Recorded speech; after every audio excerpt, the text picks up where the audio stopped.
जब कबीर साहब ने गुरु नानक देव जी को पटड़ी पर बैठा दिया गुरु नानक रूप बना के, तब आदरणीय नानक जी ने कहा कि जिंदा, अब मैं तेरी बात सारी सुनूंगा, अब बता मुझे क्या कहना चाहते हो। फिर प्रारंभ करी वो सृष्टि रचना और बताया कि तुम काल के जाल में फंस गए प्यारी आत्मा, वो परमात्मा सचखंड में है और वो मैं ही हूं। अब गुरु नानक देव जी ने कहा कि अपनी आंखा वेखूं तो सत मानो, बिना आंखा वेखूं मैं मानू को ना। अभी तक तो हम गीता जी के अंदर लिखे हुए ओम नाम के मंत्र को सत्य मानते हुए और एक निराकार ओंकार को सत्य मान रहे थे, और आपकी बातों को क्योंकि शास्त्रों में मुझे सत्य नहीं नजर आ रही, आंखों देखूं तो मैं मानू। तो कबीर साहब ने कहा ठीक है। कबीर साहब ने कहा कि इस केवल ओंकार मंत्र से बात नहीं बने, इस ओंकार के साथ एक नाम और मिलेगा अपने, ये दोनों मिलकर सतनाम बनेगा। इस ओम नाम के जाप से यहाँ की सुविधाएं प्राप्त होती है, मुक्ति नहीं हो सकती। स्वर्ग, महास्वर्ग, राजा, प्रजा, ये सब कुछ बनते रहोगे, इंद्र कुबेर ईश की पदवी तक भी प्राप्त कर सकते हो। प्रभु नहीं मिल सकता। प्रभु तो वो कबीर परमेश्वर है, वो मिले ही नहीं, और काल किसी को दर्शन नहीं दे, क्योंकि ये तो 1 लाख जीवों को रोज खावे। और इस ओंकार के साथ एक नाम और लगता है, ओम मंत्र के साथ एक नाम और लगता है, और उसके बाद एक मंत्र और मिलेगा। ये दोनों मिलकर यानी ओम का ओम मंत्र और एक और मंत्र जो परब्रह्म का है, ये दोनों मिलकर सतनाम कहलाते हैं। और सतनाम मिलेगा तो आपका यहाँ से छुटकारा होगा। सतनाम मिलने के बाद फिर एक सारनाम मिलेगा, और सारनाम प्राप्ति करके ही आप यहाँ से पार हो सकते हो। कबीर साहब ने कहा कि मैं आपको वो सचखंड दिखाता हूं। गुरु नानक देव जी की आत्मा को लेकर और सचखंड पहुंचे। नीचे ब्रह्मा, विष्णु, महेश ये सब दिखाए, जहां पर अच्छी भक्ति करने वाले संत पहुंचे हुए हैं। कोई राजा वहां पर, कोई इंद्र बना है, कोई कुछ बना है, वहां नरक में भोग रहे हैं, कोई मरने की तैयारी कर रहे हैं वहां पर हैं। जो स्वर्ग से जाने का जिनका समय पूरा हो गया, उनकी आंखों में आंसू पड़ रहे हैं, रो रहे हैं, देख रहे हैं कि अब मुझे नरक जाना होगा। ये सब कुछ व्यवस्था दिखा के फिर काल का वो स्थान दिखा जहां पर 1 लाख जीवों को ये काल भून का खाता है। उसके बाद अपने परब्रह्म का लोक पार करके सतलोक ले गए।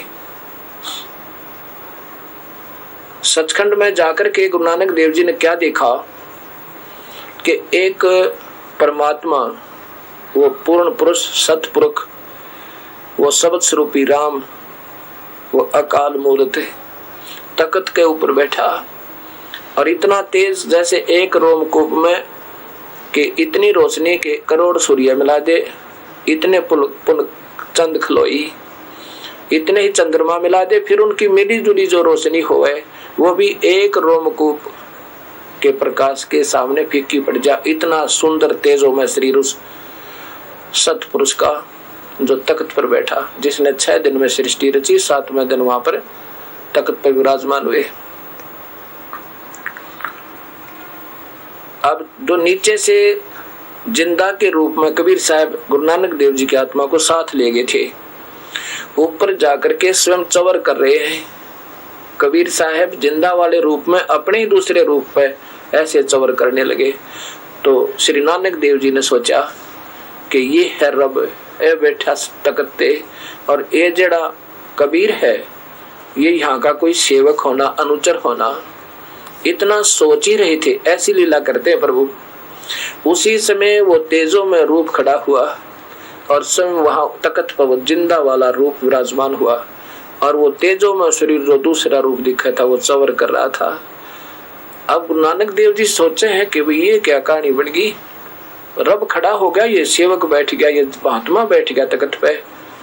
इतने में वो तेजो में शरीर कबीर साहब में प्रवेश कर गया जिंदा वाले रूप में, और चवर स्वयं घूम रहा अपने आप ऊपर। जैसे गरीबदास जी के साथ लीला हुई, जैसे धर्मदास जी के साथ हुई, और जैसे रामानंद जी के साथ हुई, ऐसे ही से प्यारी गुरु नानक देव जी के साथ कबीर परमेश्वर ने वही लीला दिखा के अपने स्वरूप का दर्शन कराया।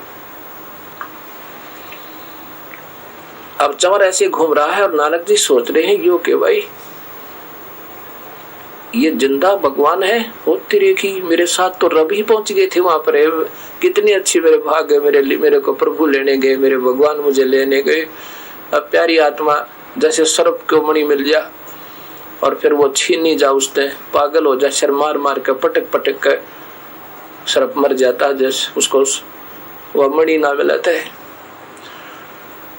कबीर साहब ने कहा था कि गुरु नानक देव वापस जाओ अपनी आत्मा में, और मैं काशी में धानक का काम करता हूँ जुलाई का, और रामानंद जी मेरे से गुरुदेव हैं, और वहां आ जाना, सच्चा नाम मिलेगा। अकेले ओंकार मंत्र तो बात बने कोई ना।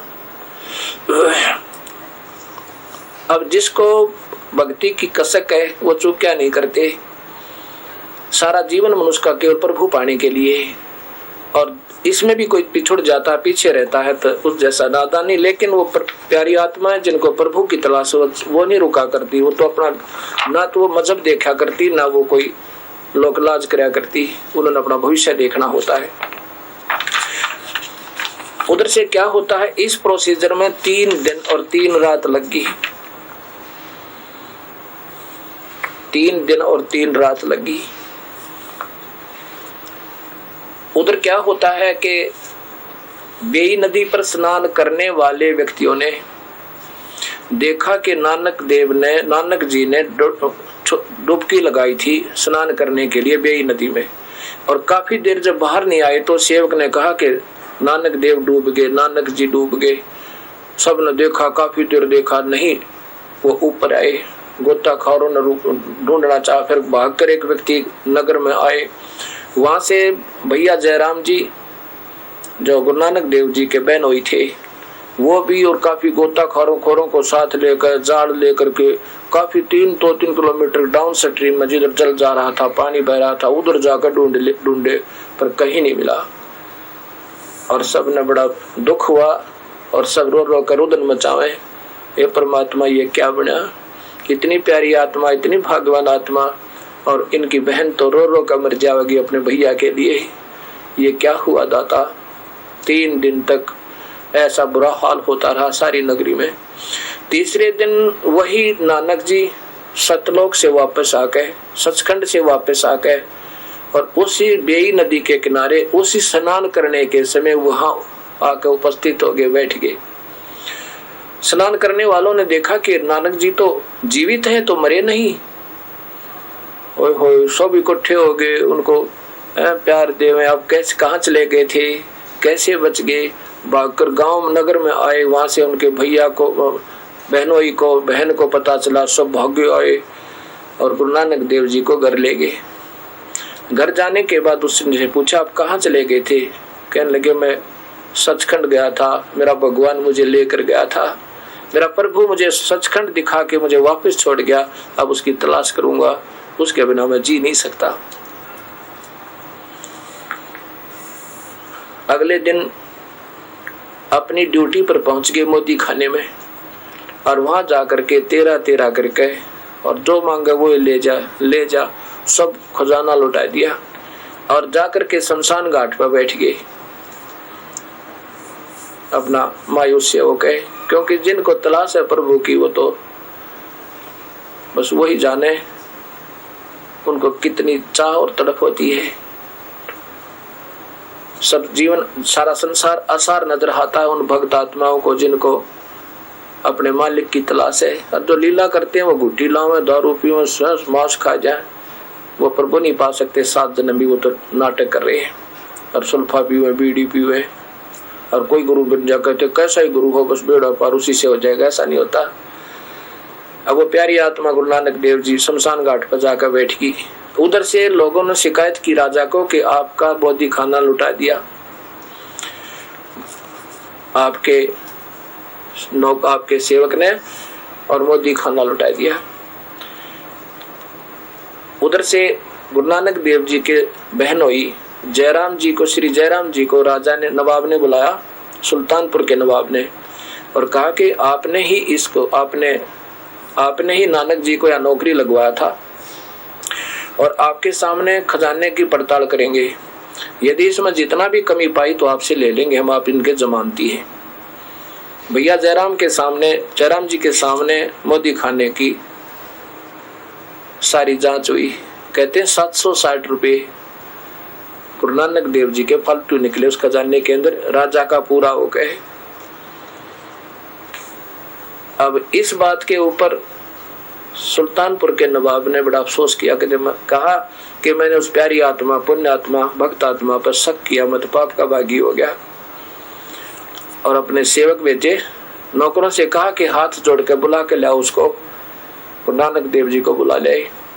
और नवाब ने कहा कि भगत जी मेरे से गलती होगी, मैंने आप पर शक किया और ये 760 रुपये आपके ज्यादा हैं, आप ले लो आपके।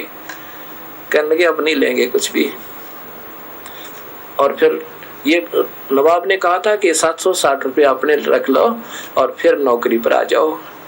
तब गुरु नानक देव जी कहने लगे अब तो सच्चे बादशाह की नौकरी करेंगे, और नौकरी मेरे तो हो को ना। अब मुझे आदेश हुआ सच्चे बादशाह का, उस पूर्ण परमात्मा का, के सारे संसार में पहले तो उसकी तलाश करूंगा, वो यहीं आया हुआ है, कहीं संसार में रहता है, और वो जैसे आदेश करेंगे दास वैसे करेगा। उस सुल्तानपुर के नवाब ने पूछा कि कब आदेश किया तेरे भगवान ने ये कि उस सच्ची सरकार की नौकरी करने का, प्रभु की तलाश करने का, भक्ति करने का? कि जब मैं बेई नदी में स्नान करने गया था, वहां से मुझे सचखंड लेकर गए थे और मैं सब संसार को समझ चुका हूँ, यहाँ पर ये जीवन कुछ नहीं है, उस सच्चे बादशाह की तलाश करूंगा और सचखंड में वास करूंगा। ऐसा करके वहां से घर छोड़ के अपने घर ना आ गए, वहां सब नौकरी त्याग के वह अपने माता पिता से कहा, उनको भी समझाना चाहा कि कोई सचखंड में, सतलोक में परमात्मा रहता है, उसकी तलाश करूंगा। वहां से पहली उदासी गुरु नानक देव जी ने बनारस की और ये शक नहीं हुआ, उनको ये विश्वास नहीं हो पा रहा था कि वो परमात्मा और काशी में और वो दानक बन के वो कैसे आगे होंगे, कहीं वैसे लीला कर रहे हो, मेरे को वैसे कह दिया हो। पर ये बात सोच के कि उनको झूठ बोलने की आवश्यकता क्या थी, अपने मन में असमंजस सा बना के पहली उदासी बनारस की।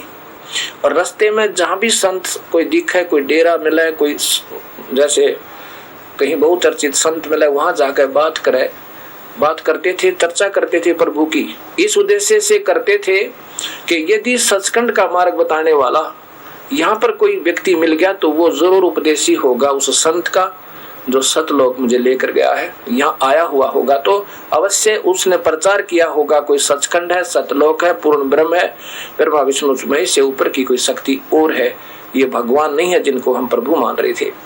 ऐसी चर्चा करते करते उनको कहीं जिक्र नहीं मिला, यही ब्रह्मा विष्णु महेश राम कृष्ण तक का ही ज्ञान होता रहा। इस उद्देश्य से कि काशी में रामानंद जी से बात करूंगा, अगर उन्होंने ये बात मेरी प्रश्न जो मैं करूंगा इनका उत्तर दिया तो अवश्य वो परमात्मा वहां होगा। ऐसे चलते चलते काशी पहुंचे, कहाँ पंजाब, कहाँ पाकिस्तान में तलवंडी और कहाँ ये बनारस। ये परमात्मा सिरदर्द की बाजी लगा देते हैं जिनको प्रभु की तलाश है। घर छोड़ दिया, बच्चे छोड़ दिए और समाज छोड़ दिया, जो पिछली पूजाएं थी वो त्याग दी। अगर प्रभु चा पाना है तो एक के जैसा एक ही तरफ लगना होगा। वहां से चलते चलते काशी पहुंचे। बनारस में जाके वहां पूछा कि कोई रामानंद नाम का संत है। वहां तो बहुत चर्चित संत थे, वो बहुत सारी काशी में उनका बोलबाला था, लेकिन कबीर साहब ने उनको भी सचखंड दिखाया था, सतलोक दिखाया था। उसके बाद रामानंद जी जो अपने ज्ञान पर आधारित थे उसको भूल गए थे और केवल सतलोक की और सचखंड की, पूर्ण परमात्मा की चर्चा किया करते थे। गुरु नानक देव जी ने रामानंद जी के पास जाकर पूछा, यही प्रश्न किया कि ब्रह्मा विष्णु महेश से ऊपर कोई शक्ति है? रामानंद जी ने बता दिया, क्योंकि वो भी कबीर साहब के ज्ञान से युक्त हो चुके थे, परिपूर्ण हो चुके थे, कि ब्रह्मा विष्णु महेश तो 3 लोक के प्रभु हैं। ये तो रजगुण ब्रह्मा, सतगुण विष्णु, तमगुण शिव जी, ये एक प्रांत में व्यवहारिक मंत्री जैसे, लेकिन ये पूर्ण शक्तिशाली नहीं है। ये भी जन्म मरण के अंदर है और पूर्ण परमात्मा तो सतलोक में है और वो यहीं आया हुआ है आजकल काशी में, और कबीर नाम है उसका। और मैंने भी, पहले तो मैं उनका गुरु था, अब मैंने वो अपने गुरु बना रखे। रामानंद जी ने ये बात कही, होय होय होय, फिर तो गुरु नानक देव जी की आंखों में पानी पड़ा है कि यही है वो, जुलाहा रूप में आए हैं, कहाँ जुलाहे का काम करते, यहीं रहते हैं, कबीर नाम है उनका। गुरु नानक देव जी ने कहा कि मुझे उनसे मिलवा दो। रामानंद जी ने कहा कि आज तो यहाँ नहीं आएंगे, कल मुझे कहकर गए थे कि महाराज जी कल मैं नहीं आऊंगा, मेरा वहाँ काफी कार्य है आज कपड़ा बुनने का, कल आऊंगा दाता आपके दर्शन के लिए। ऐसा कबीर साहब जी रामानंद जी को कहकर गए थे। रामानंद जी ने कहा था कि आप तो कुल मालिक हो, मुझे शर्मिंदा करते हो बार बार, ऐसा अधीनपना दिखा के। तो गुरु नानक देव जी ने कहा कि मुझे वहां भेज दो। अब जिसको तड़प हो ना भूख रोटियों की, वो जहां मिला वही जाता है। तो कहां से चलकर इतनी दूर आ चुका हूं, तो सोचा कि 10 कदम और चल पड़ता हूं प्रभु की तलाश में। रामानंद जी ने अपना एक सेवक भेज दिया कि जाओ कबीर परमेश्वर के पास, ये बहुत दूर से भगत जी आए हैं, लाहौर से के आसपास से, और प्यार से वहां ले जाओ। रामानंद जी ने कहा था पहले खाना खा लो। गुरु नानक देव जी ने कहा कि जिस जो भूख है मुझे पहले वो मेरी मिटेगी तो मैं खाना खाऊंगा। उस सेवक के साथ गुरु नानक देव जी वहां पहुंचे कबीर साहब की झोंपड़ी पर, जहां पर कपड़ा बुने थे बैठे बैठे, और आंखों में पानी भर के और रो रो कर जब देखी वह सूरत जो सतलोक में देखी थी, जब भी नदी पर देखी थी, और वही वहां पर एक कपड़े धानक रूप में काम कर रही थी, आंखों में पानी, जैसे भीलनी श्री राम को देखकर रो रही थी, उसको मालूम नहीं तू कहाँ खड़ी है। ऐसे काफी देर तक कबीर परमेश्वर को देख करके और बार बार देख रही है कि ये वही परमेश्वर, और देख कहाँ बैठे सारी सृष्टि के रचनहार सर्वशक्तिमान, और क्या लीला कर रहे हैं। ओए होए, अपने आप को गुरु नानक देव जी बड़ा बुरा बुला कह रहे हैं कि मैं तो नीच आत्मा था। देखिए से भगवान को मैंने क्या क्या कहा कि तो नीच है, कमीना है, ये क्या जाने मूर्ख गंवार है। ये तो उस उद्देश्य से अपने आप को इतना लताड़ रहे हैं कि क्षमा करना मालिक, मैंने आपको ना जाने के कह दिया, अमन जान आत्मा आपकी लीला को के जान सके। तो उससे मैं कहा था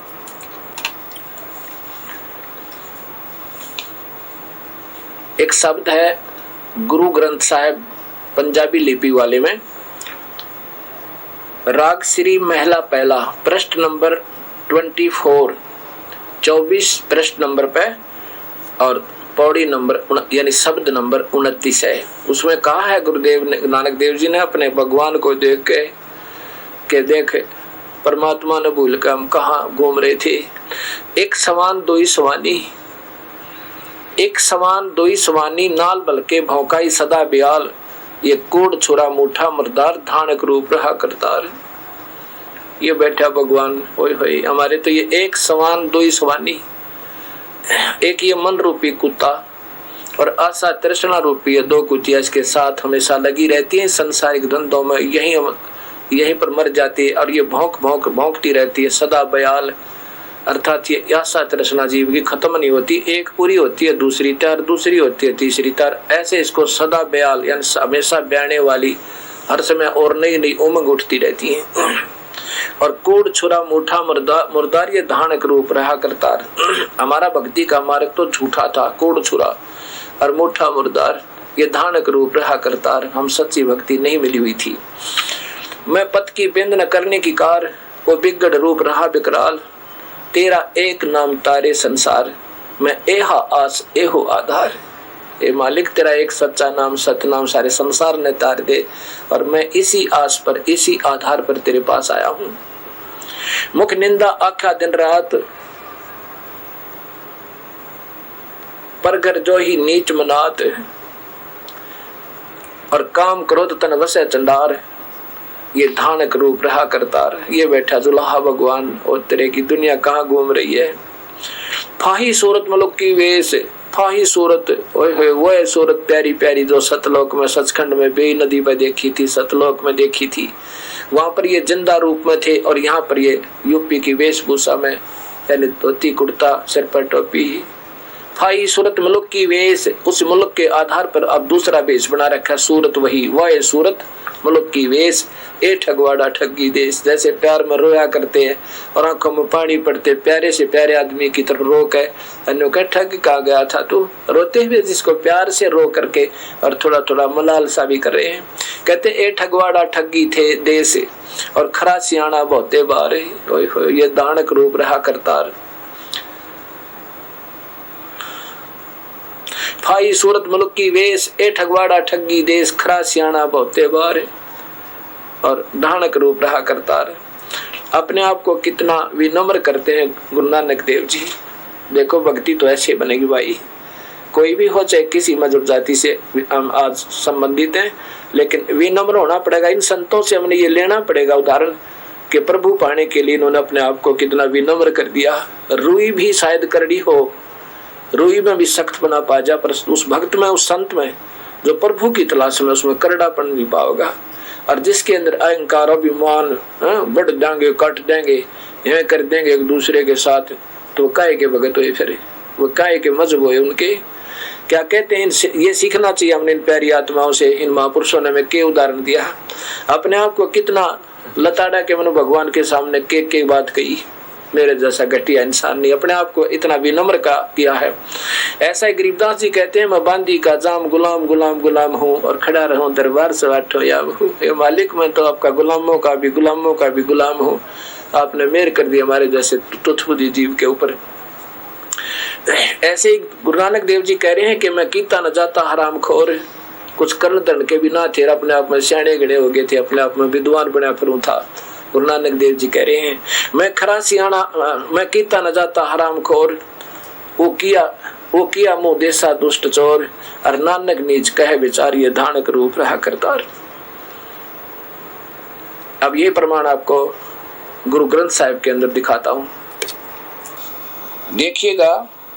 श्री गुरु ग्रंथ साहिब जी, अब इसके अंदर आपको प्रश्न नंबर 24 पर श्री राग महला पहला, यही सब दिखाएंगे पंजाबी के अंदर लिखा हुआ।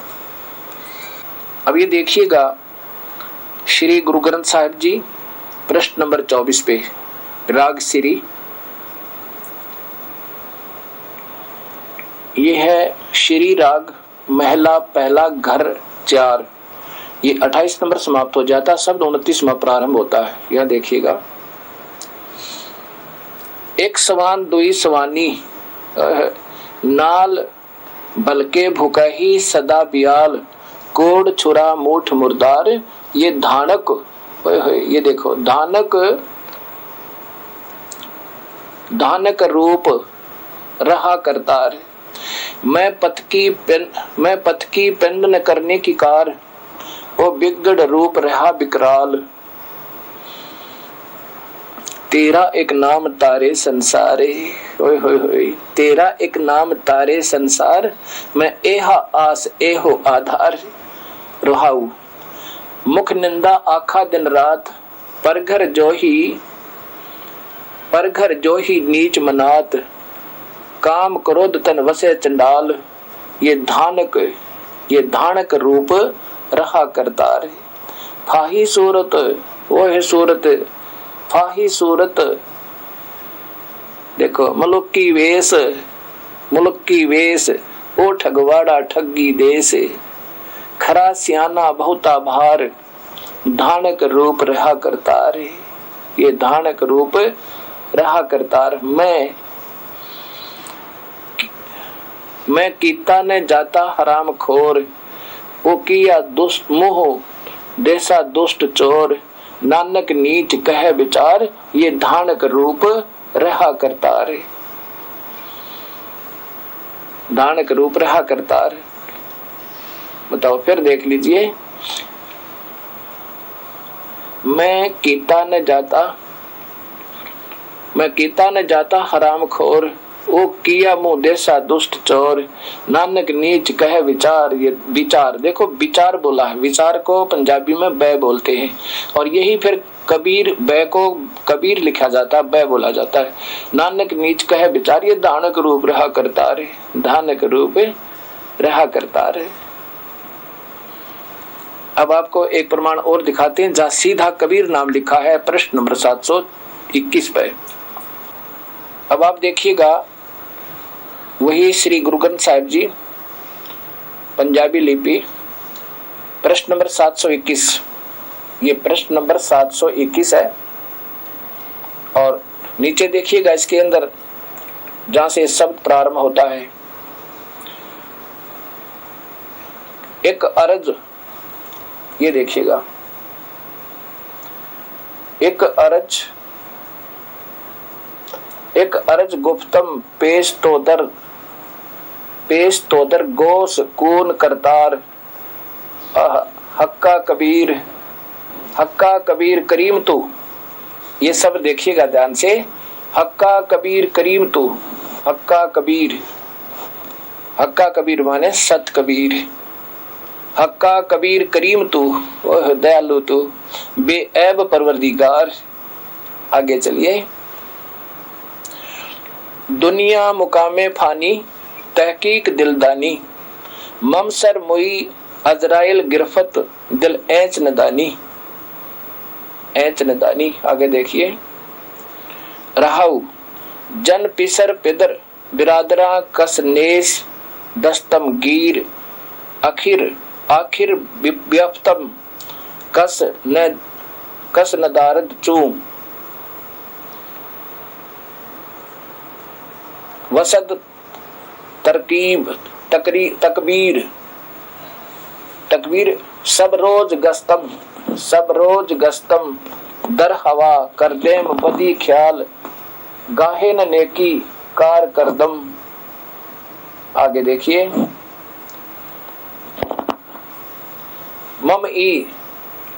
मम ई चीनी अहवाल बद बखत हमचो बखील गाफिल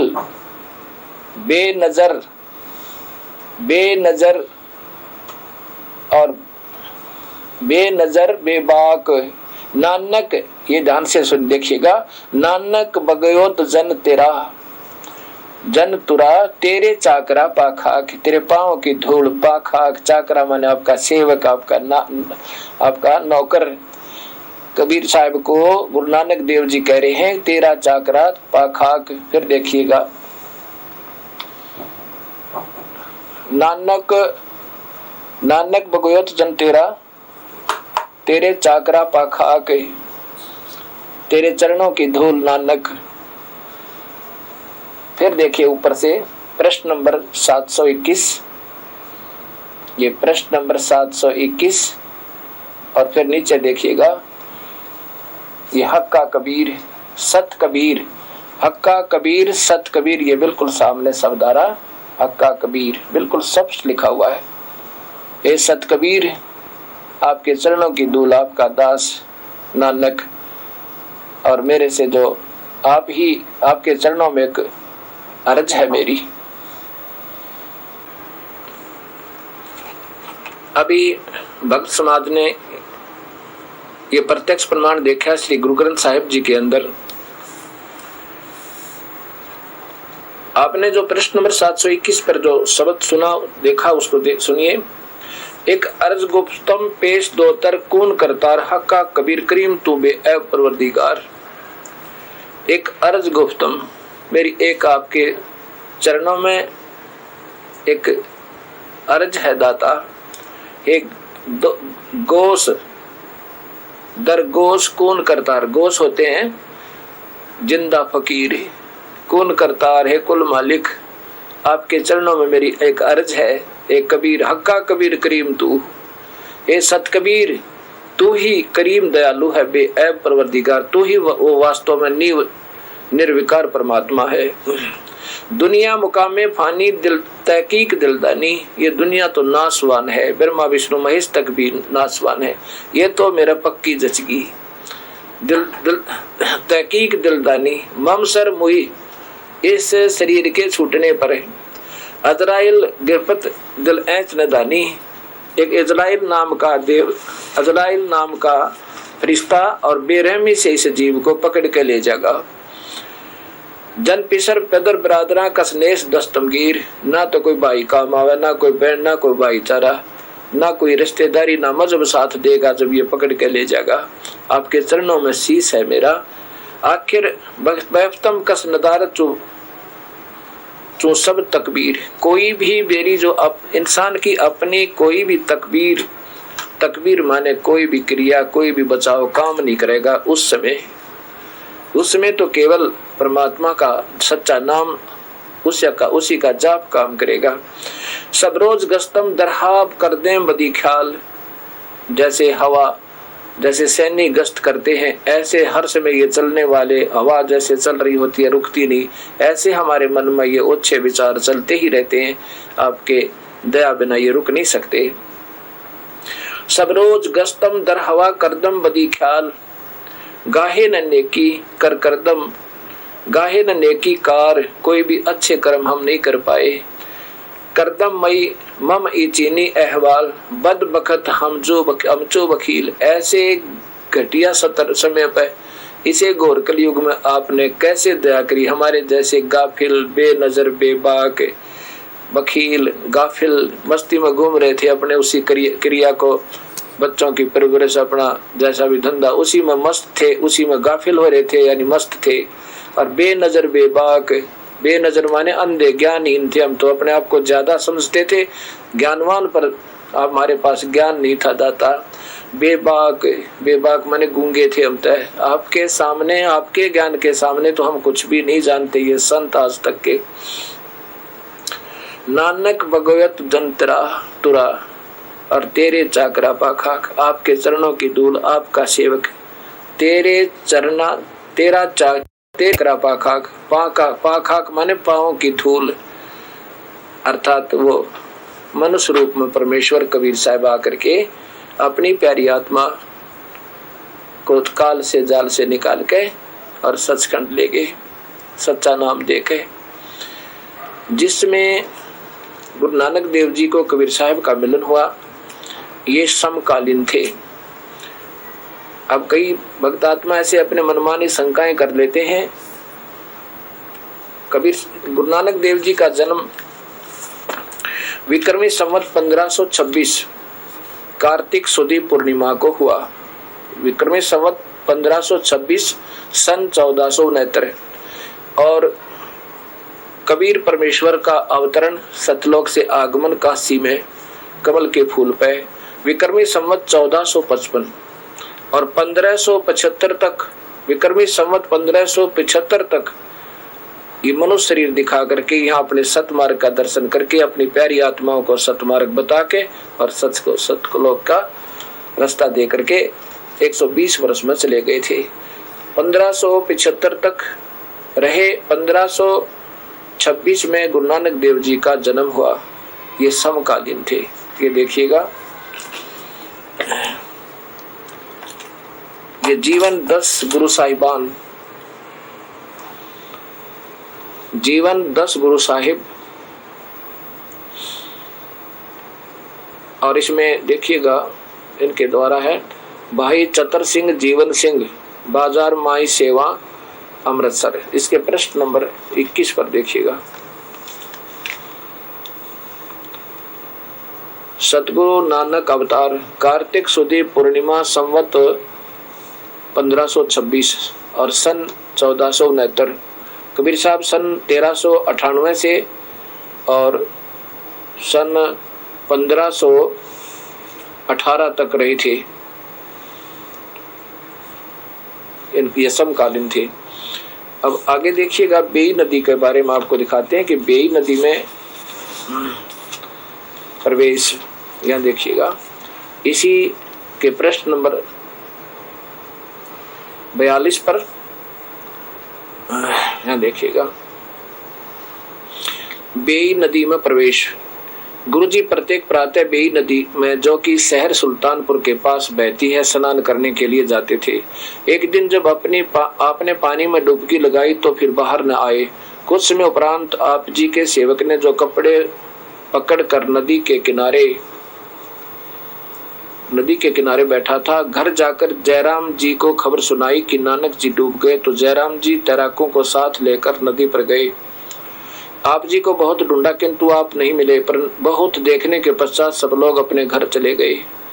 भाइया जयराम जी के घर बहुत चिंता और दुख प्रकट किया जा रहा था कि तीसरे दिन सवेरे ही एक स्नान करने वाले भक्त ने घर पर आकर बहन जी को बताया कि आपका भाई नदी के किनारे बैठा है।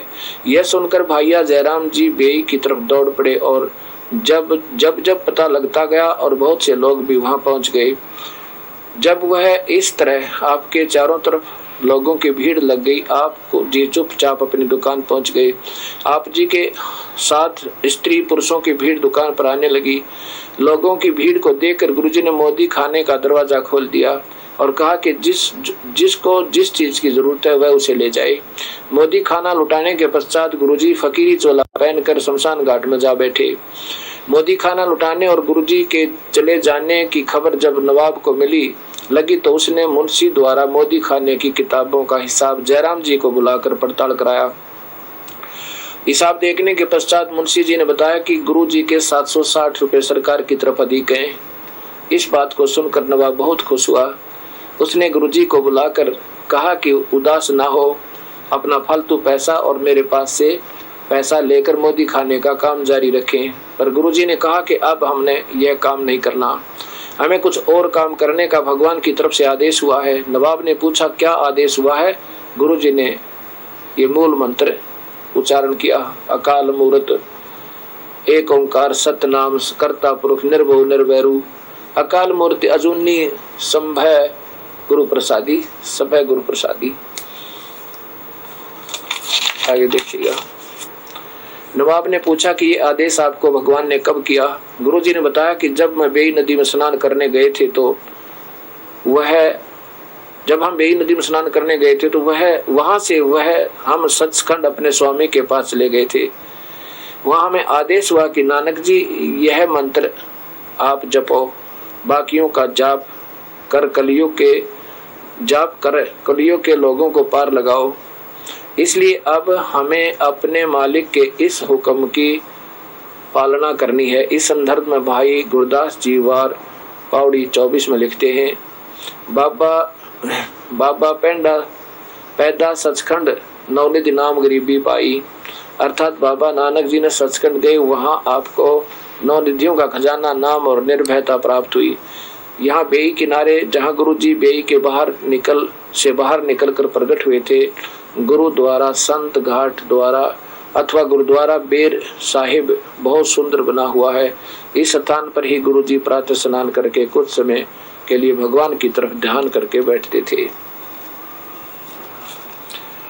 अब यहाँ विचार करना पड़ेगा हमने कि हमारे को अपने भी शास्त्रों का सही ज्ञान नहीं, और जिस कारण से हम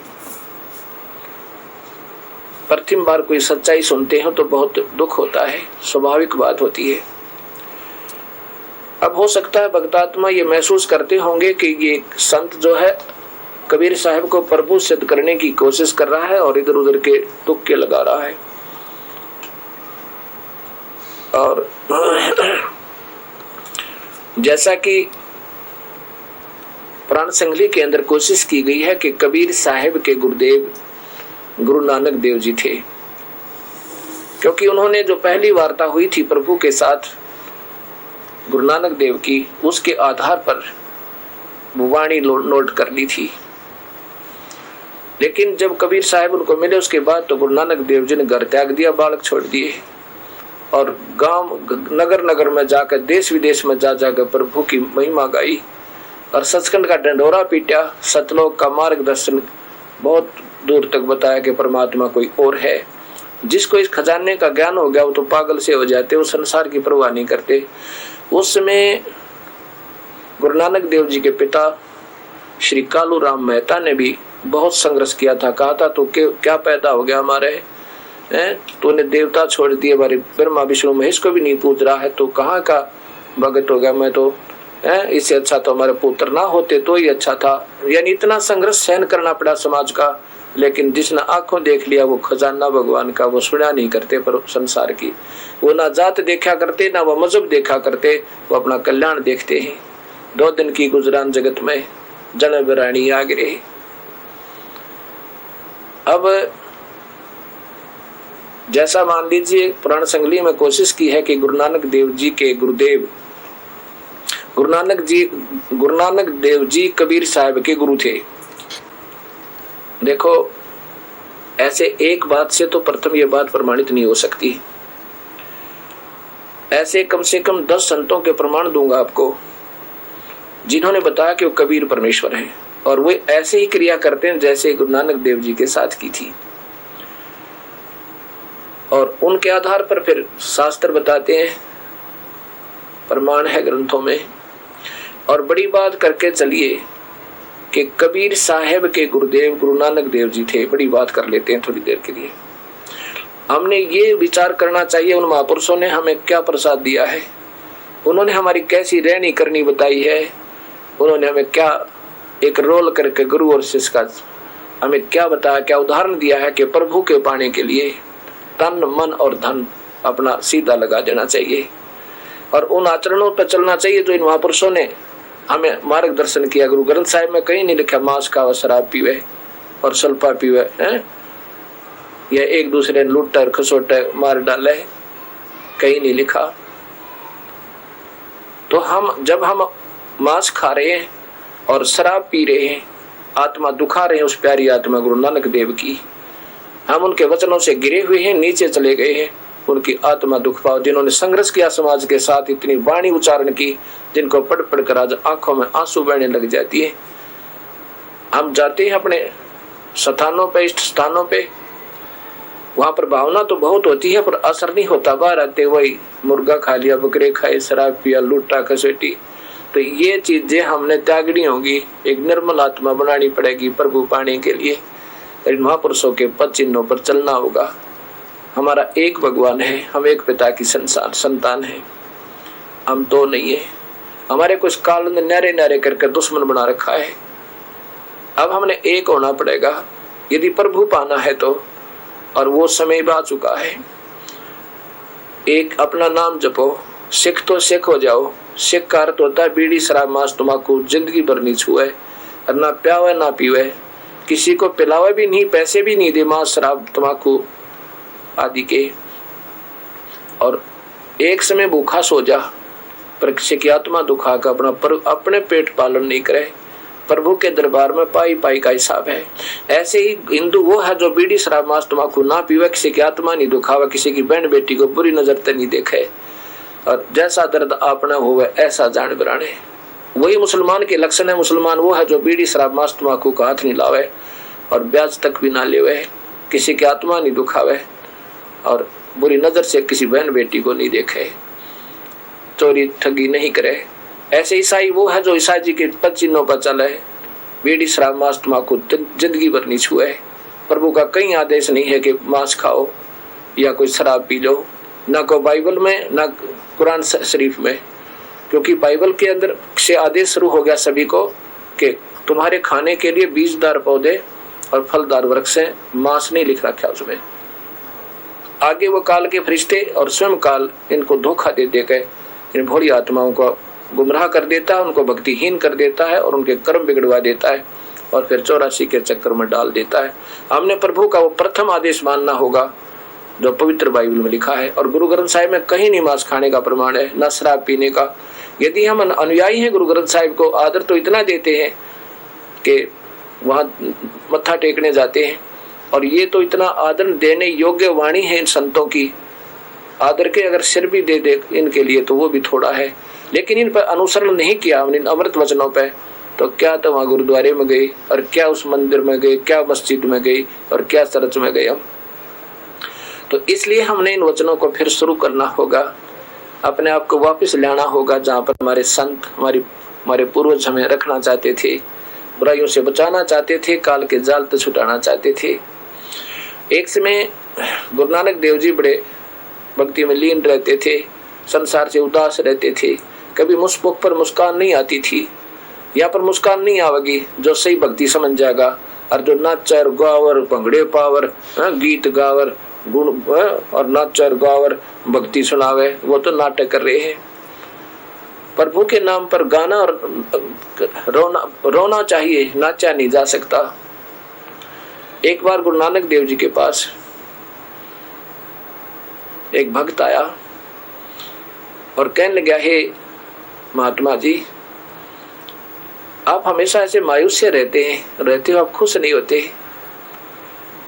गुरु नानक देव जी ने कहा कि ना जाने काल की कर डारे, ना जाने काल की कर डारे, किस विध ढल जा पास आवे, और जिनाते सरते मौत खुड़क दी उनानू केड़ा हंसावे।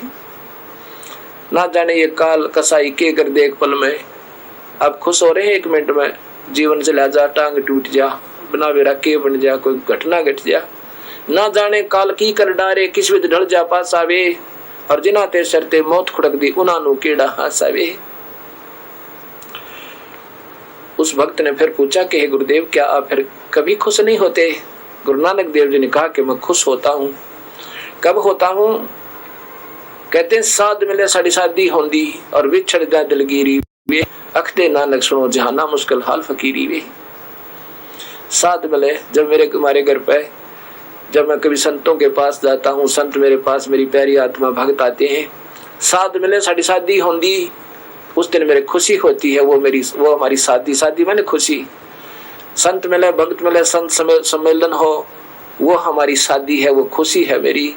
साध मिले साड़ी शादी होंदी, विछड़ जा दिलगिरी वे, अखदे नानक सुनो जहाना मुश्किल हाल फकीरी वे। ये संसार के लोगों सुन लो, ये नाचना गाना बकवाद करना, बीड़ी शराब मांस तम्बाकू पीना और फिर भक्ति का नाटक करना, ये मुश्किल हाल फकीरी वे। ऐसे भक्ति नहीं हुआ करती। इन संतों ने ये आदेश दिया है, इसका पालन करना होगा, ये जीवन व्यर्थ हो जाएगा। घना लंबा समय नहीं मनुष्य का। आज हम मनुष्य भक्तिहीन प्राणी, फिर 84 में गधे और कुत्ते सूअर की जो नहीं पाएंगे। इससे बचाव के लिए हमारे महापुरुषों ने रह कर गुरु नानक देव जी के गुरुवाणी में एक बार पढ़ कर देखो, आंखों में पानी नहीं सूखा इंसान की। कितना प्यार तय, कितनी बार कहा है, सच्चे गुरु की शरण आओ, पूरा गुरु ढूंढ लो, और वक्त जाता है, समय जाता है, फिर पछताओगे, रोगे इस समय को, ये नहीं हाथ आएगा, ये मनुष्य शरीर बार बार नहीं मिलता। उन संतों ने यही बताना चाहा। और हम एक वैसे नाटक सा कर रहे हैं, भक्ति का ढंग से नहीं कर रहे। सब बुराई त्याग कर पूरा संत ढूंढना होगा। पूरे संत नाम लेकर फिर सिख तो सिख बनो, और मुसलमान बन जाओ मुसलमान। सब बुराई त्याग के हिंदू हिंदू बन जाओ, और ईसाई बन जाओ ईसाई, और नाम जपो जैसे उदास बतावे उस पूर्ण परमात्मा का। गीता जी में लिखा है कि 3 नामों से बात बनेगी। प्रथम तो ओम नाम है ही है, एक ओंकार तो है ही है, इसके बिना तो हम यहाँ से छूट ही नहीं सकते। ओम नाम के जाप की कमाई, वो भी पूरे संत तक लेकर, उससे बात बनेगी। पूरे सतगुरु की शरणा जाई, गुरु ग्रंथ साहिब में 100 बार लिख रखा, 1000 बार लिखा हुआ है। तो पूरा संत वक्त गुरु ढूंढना होगा। अब कहते हैं कि गुरु मानियो ग्रंथ, ऐसा गुरु ग्रंथ साहिब में कहीं नहीं लिखा है, मैंने सारा ढूंढ लिया। ये तो उस महापुरुषों ने ये सोचा कि हो सके इस कलयुग में ना जरा कितने प्रकार के ये पाखंडी संत होंगे, अपनी अपनी धारणा बनाकर अपनी अपनी पूजा बता देंगे। उन्होंने ये कहने की कोशिश की है कि जो गुरु ग्रंथ साहिब में आदेश है, जो गुरु ग्रंथ साहिब में लिखा हुआ, ऐसा मार्ग बताने वाला कोई संत मिले तो उसको, उस गुरु ग्रंथ साहिब के अनुसार जो मार्गदर्शन करने वाला संत मिले उसको ढूंढ लेना। नहीं तो केवल गुरु ग्रंथ साहिब से बात नहीं बने। कैसे नहीं बने? किस इसमें खजाना दाब रखा है, लेकिन वो सांकेतिक होता है। संतों की वाणी में गरीबदास जी की प्यारी आत्मा, परम पूज्य परम आदरणीय गरीबदास जी की अमृत वाणी में, आदरणीय पूर्ण परमात्मा कबीर साहब की वाणी में, सब संतों जो कबीर साहब के संपर्क में संत आ गए और फिर उन्होंने जो मार्गदर्शन किया वो कबीर साहब के अनुसार ही है, वो वाणी मान्य है। उसके बाद जो अन्य भी संत हैं उन्होंने भी अपनी वाणियां लिखी, लेकिन वो पूर्ण नहीं है। जहां तक उनके अनुभव है ऐसा वो वहां तक ठीक है, लेकिन पूर्ण नहीं हो। तो उन्होंने हमें खजाना दाब रखा है इसके अंदर, लेकिन वो सांकेतिक है, उसको वही ढूंढ कर बता सकता है जिसको सही ज्ञान होगा। एक समय की बात है कि एक सेठ की मृत्यु होगी। उसके पुत्रों ने देखा कि हमारे पिता के पास बहुत धन था, अचानक मृत्यु होगी और हमें बताकर नहीं गया। हो सकता है कहीं बही में लिखा हो। बही में लिखा पाया कि मंदिर के गुम्बज माने ऊपर जो गोल गोल होया कर शिखर में, मंदिर के गुम्बज में 30 तोले सोना, 10 किलो चांदी और 500 रुपये वो दबा रखे और लिख रखा सारा विवरण। उन बच्चों ने देखा कि यहाँ ठीक है, पिताजी लिख कर गए हैं और मंदिर के गुम्बज में ठीक सा आराम से बाद में फोड़ेंगे, पहले इसकी अपना सारी क्रिया कर देते हैं। सब क्रिया करके उस सेठ जी ने अपने आंगन में एक मंदिर बनवा रखा था। तो रात्रि के समय उन बच्चों ने वो मंदिर तोड़ दिया। मंदिर का गुम्बद तोड़ा तो उसमें कुछ नहीं पाया। तो गांव वाले कहने लगे, रहने कम्यो, तुम्हारे पिताजी ने तो मंदिर बनवाया और तुमने तोड़ दिया, ये क्या किया तुमने? अब वो शर्मिंदा होकर कहते हैं, मेरे पिताजी यूं कह कर गए थे, भाई बढ़िया बनवाना इस मंदिर को, दोबारा तोड़ के हम बढ़िया बनवाओगे इसको। गांव वाले तो चुप हुए। अब उनको चिंता बनी, वो पैसे गए कहाँ? पिताजी झूठ बोल गए हमारे को। उस सेठ का एक दोस्त था, उसके पास गए, उस जाकर कहा कि ताऊ जी, हमारे पिताजी ने तो हमारे साथ धोखा कर दिया, बही में पैसे लिख रखे हैं लेकिन जो स्थान बताया वहां पर पाए कोई ना। वो उनके पिता का दोस्त गया, वहां जाकर के उसने देखा, वह बही देखी, बही में लिखा था कि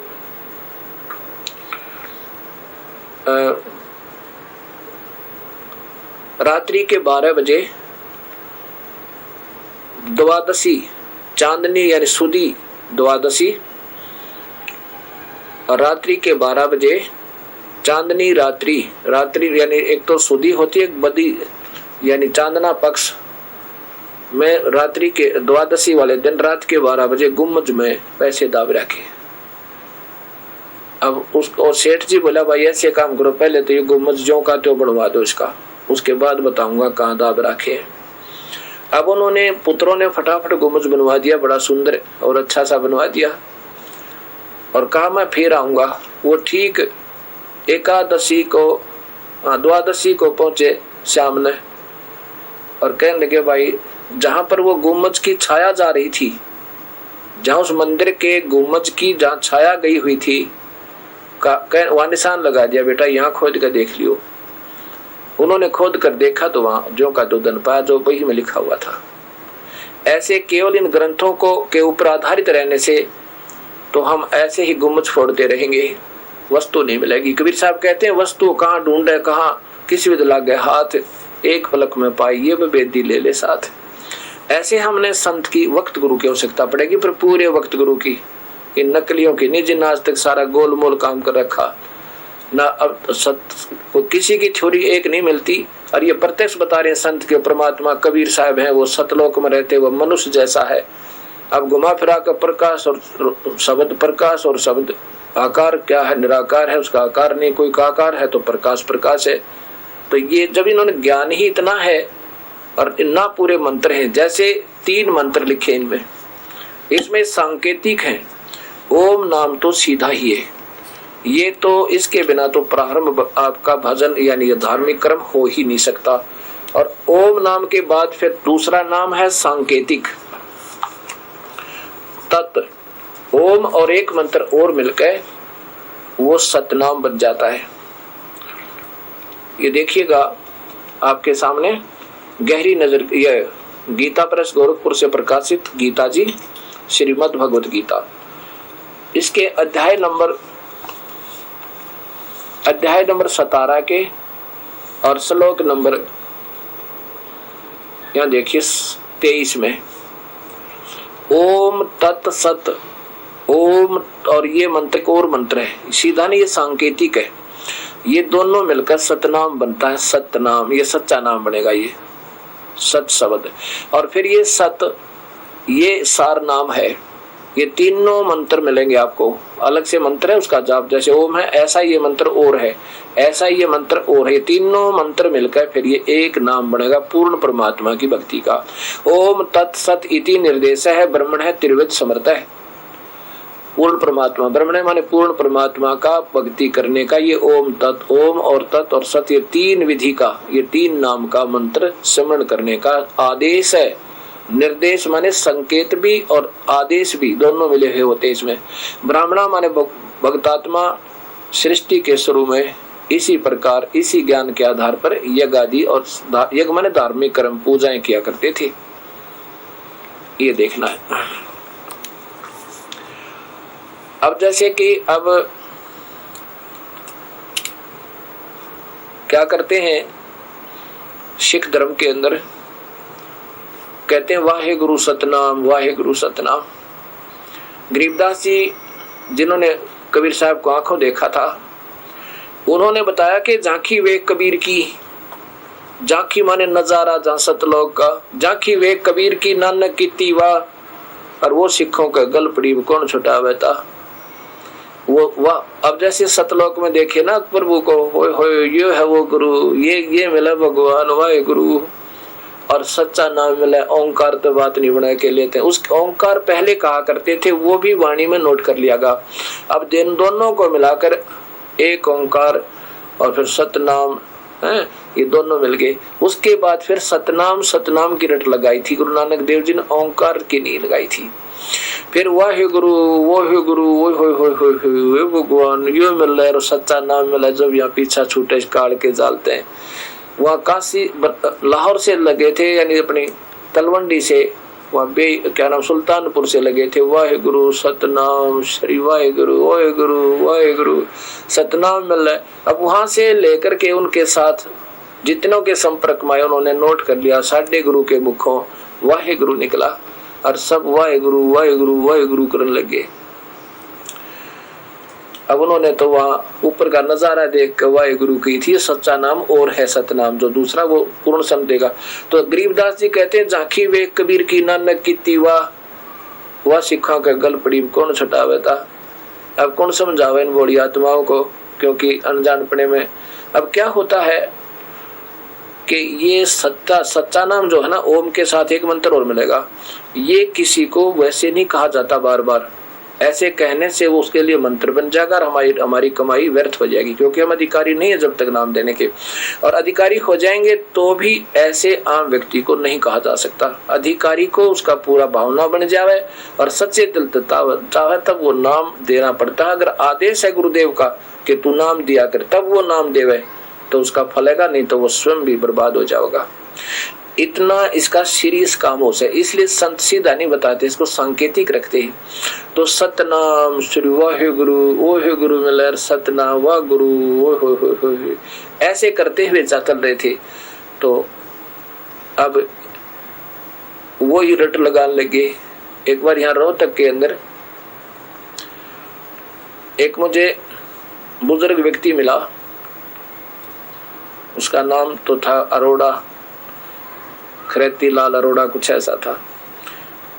तो एक मेरा सेवक ने बोला कि ये बड़ा पहुंचा हुआ है, बड़ी सेवा की है, गुरुद्वारे में काफी दिनों तक रहे यहाँ रोहतक के अंदर। मैंने उनसे वार्ता की, आओ बुजुर्गों बैठो, बड़े प्यार से बात करी। मैं कहने लगा आपने गुरुद्वारे में रहते हो? कहा मैं 40 वर्ष तक सेवा करी है गुरुद्वारे की मैंने, अब जाता हूँ, अब तो मैं घर पे रहता हूँ, वर्द हो गया। मैंने कहा क्या मंत्र नाम दे रखा आपको? कहता मैंने अमृत छक्का है। मैं कहा अमृत तो छक्का है, वो तो क्योंकि कबीर साहब सबको पहले एक पेय पदार्थ के माध्यम से ही जल मंत्र देते हैं, उसको अमृत कहते हैं। हम उसको आरती चौका भी कह देते हैं, पान परवाना भी कह देते हैं। पान माने पीने की चीज, पेय पदार्थ। तो वो कहता मैंने अमृत छक्का है। अच्छा जी, तो नाम क्या जपते हो? कि वाहे गुरु नाम और की है। मैं कहने लगा ये तो वाहे गुरु नाम तो नहीं है जपने का, गुरु ग्रंथ साहिब में तो कोई और मंत्र है, सच्चा नाम सतनाम। और मैंने उसको दिखाया प्राण संगली में कि ये लिखा हुआ वो नाम जो जपना चाहिए।